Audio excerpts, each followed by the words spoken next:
pleased to be here and to present this research. So it is joint work with Stefano Bartolini out of the University of Siena, and I'm Kelsey O'Connor. StatTech Research is StatTech is the official statistics and economic studies institute of Luxembourg, and then the research part is the research team. So we have a team of about 10 of us. And you'll see just from the title, we're looking at teaching styles and the impacts on life satisfaction, test scores, and you also see non-cognitive skills or behavior coming up.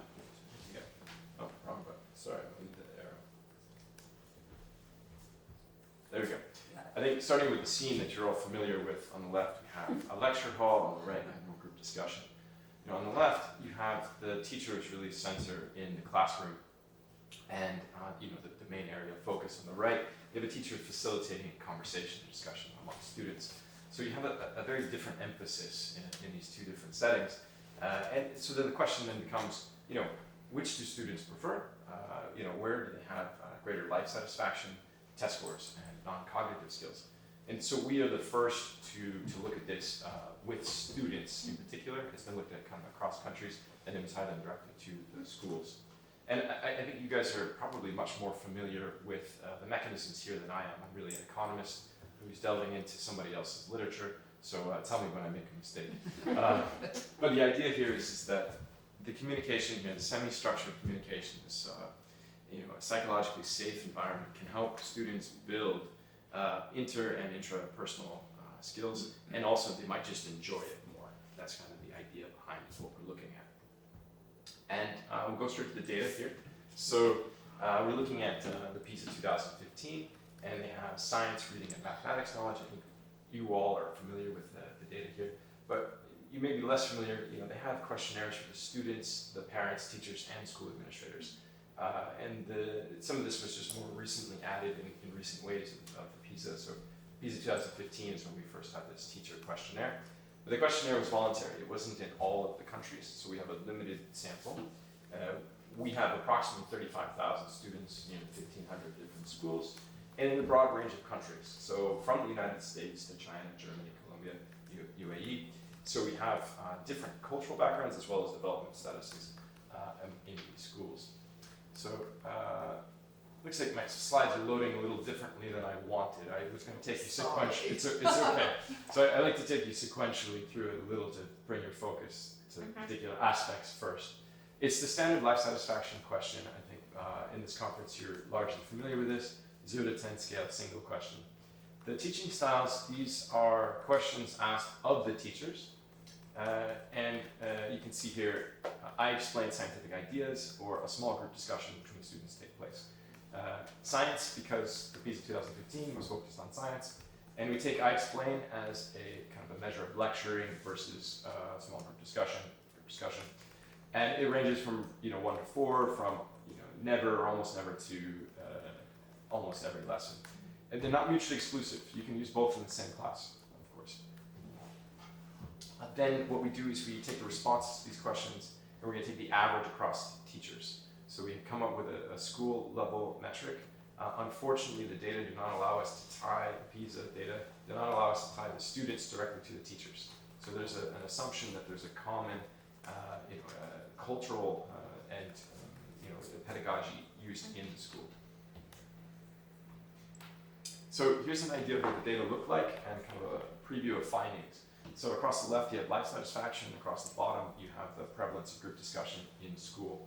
So the smaller gray dots are the schools, the red dots are countries, and you can see that students residing in schools or countries with more group discussion are more satisfied with their lives. But also note that there's a fairly broad range. There's not too many using no group discussion, not too many using a lot, but there's a broad range in the middle. And also a broad range on life satisfaction. There's, let's say from 6 to 9, there are a lot of different schools in there. Also differences across the countries.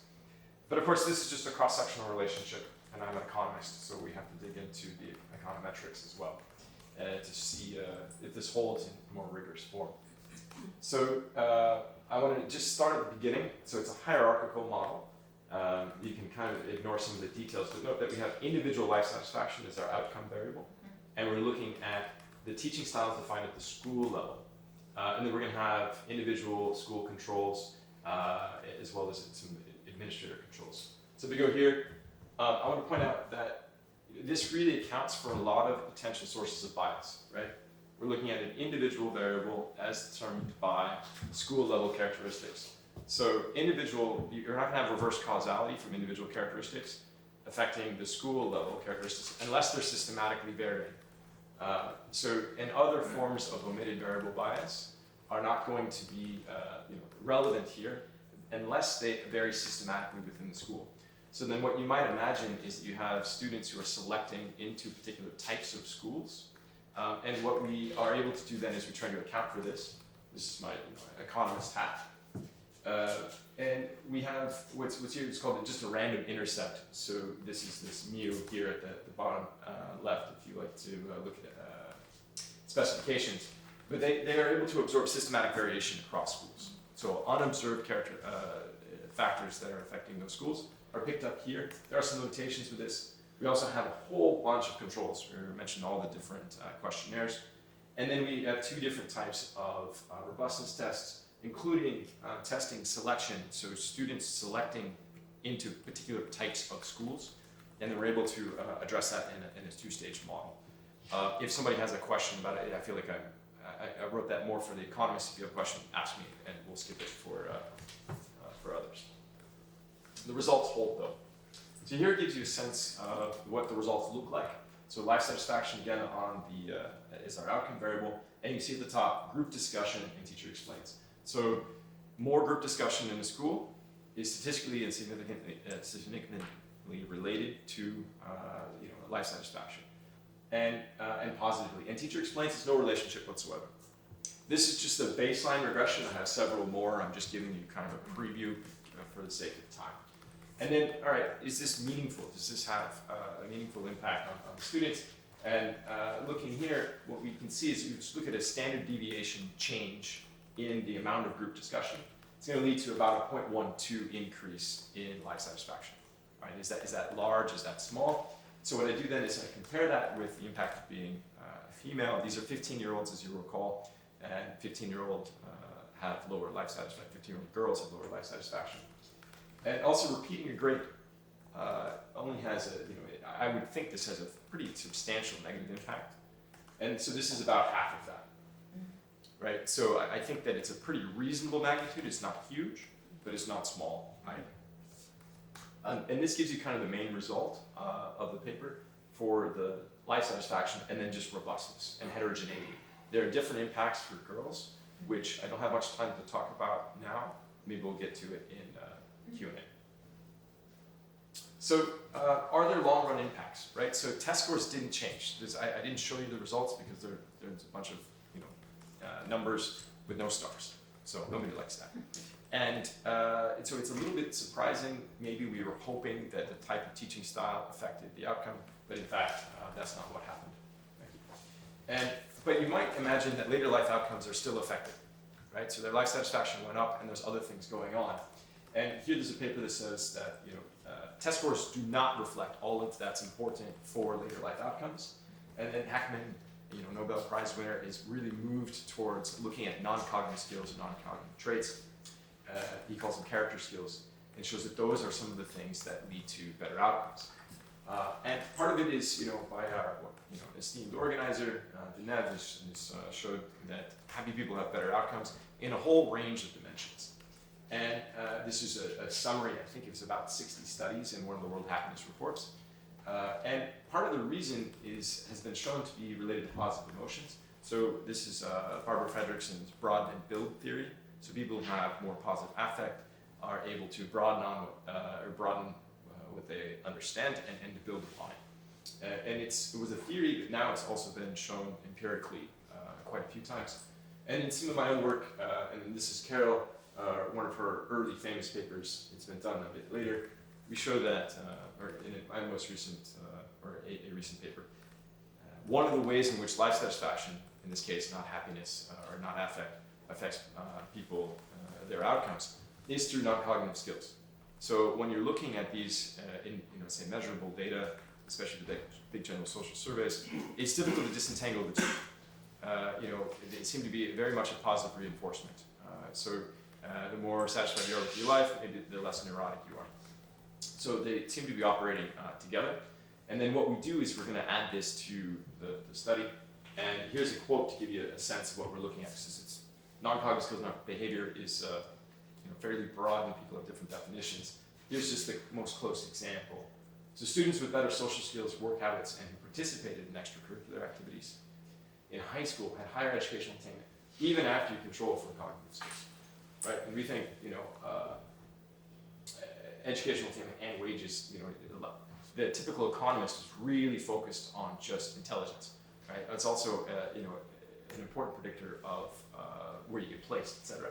So this is not what we were focusing on as economists, but of course quite obvious, I think, to the educational people here. But then now we are testing it. And what's really important is that these can be developed, right? So cognitive skills, as you know, are less likely to be able to change, whereas non-cognitive skills are possible to change. So what we do then is we add outcomes. Thanks. From this rich set of data we're going to reflect these non-cognitive skills of behavior. So this first one, whether or not the students skip class, how much attention they pay in class. This is related to work habits or conscientiousness and the big five. Ease of making friends, sense of belonging is related to social ability or social skills. Bullying and student behavior, this is as perceived by the school administrators. This is also related to these social skills and other parts of the non-cognitive skills. So in general, we find improvement in most of these variables. However, in one of these econometric problems is we're testing 8 different outcomes. We also had expectations for future achievement, educational achievement, so kind of an optimism measure. Wasn't moved, unfortunately. I was really hopeful because I've worked with Carol and I like this optimism measure. So we had to correct for this multiple hypotheses because we're testing a bunch of things at the same time, and you increases your opportunity to find a significant relationship. So classroom attention makes it past this higher bar of statistical significance, and so that one seems to be the strongest and the most important of these. But in general, they have a positive relationship. So, kind of summarizing, implementing more group discussion in classrooms is likely to increase students' life satisfaction and non-cognitive skills. And this policy should be much more effective, cost-effective, than alternatives because there's no investment required other than communicating with your teachers. You don't have to change infrastructure.